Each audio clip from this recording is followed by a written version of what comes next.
आणि आता वळूयात पुढच्या बातमीकडे। बातमी बच्चू कडूंच्या पदयात्रेची आहे। बच्चू कडूंच्या सातबारा कोरा या पदयात्रेचा आजचा 7वा दिवस आहे। शेतकऱ्यांच्या कर्जमाफीसाठी बच्चू कडूंची ही पदयात्रा सुरू झाली आहे। तर उद्या यवतमाळच्या आंबुडा या गावामध्ये या यात्रेचा समारोप होणार आहे आणि त्याच ठिकाणी त्यांची जाहीर सभा देखील होईल। तर या सभेला ठाकरेंच्या शिवसेनेचे भास्कर जाधव, आमदार रोहित पाटील हे सुद्धा उपस्थित राहणार आहेत। शिवाय बच्चू कडूंच्या पदयात्रेचा 101 किलोमीटरचा टप्पा आतापर्यंत पूर्ण झालाय।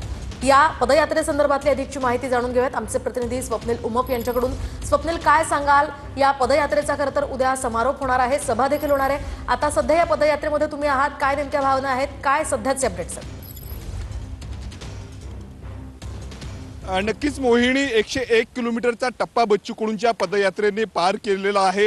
138 किलोमीटरचा हा टप्पा आहे आणि प्रमुख मागणी जर आपण पाहिली तर शेतकऱ्यांचा 7/12 कोरा करावा यासाठी बच्चू कडूंनी 7/12 कोरा ही यात्रा काढलेली आहे।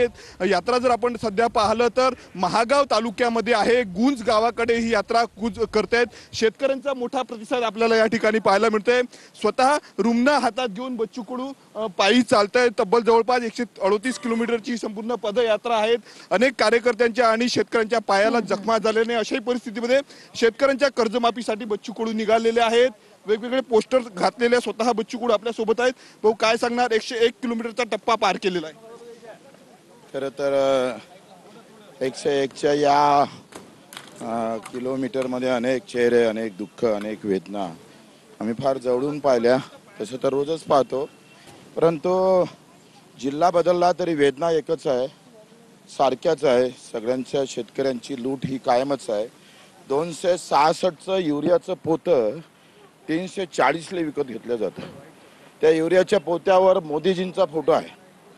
आता काय पाकिस्तानच्या अध्यक्षाचा फोटो लावायचा तिथे पंतप्रधानाचा? म्हणजे फोटो लावून शेतकऱ्याची लूट होत असेल तर हे कुठं थांबायला तयार नाही आहे। कर्जमाफीच्या बाबतीत सहकार मंत्र्यांना सांगितलं का देवेंद्रजी आता उच्चस्तरीय समितीची घोषणा करेल, सभागृहात काय बोलते माहित नाही। 3000 कोटीची तरतूद ठेवली आमच्या दिव्यांगासाठी, पण त्याला किती मानधन देणार ते सांगितलं नाही।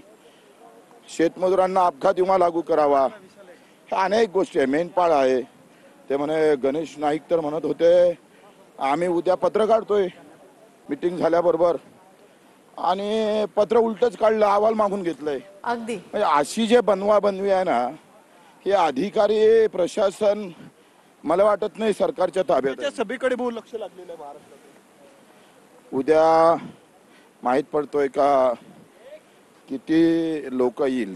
खरं तर आमची एक मानसिकता अशी आहे, 7 दिवसाचं अन्नत्याग आंदोलन झालं, आता 7वा दिवस पायी चालत येत आहोत सारखं। तर लोक किती जुळतंय त्यावरचा पुढचा निर्णय घेऊ।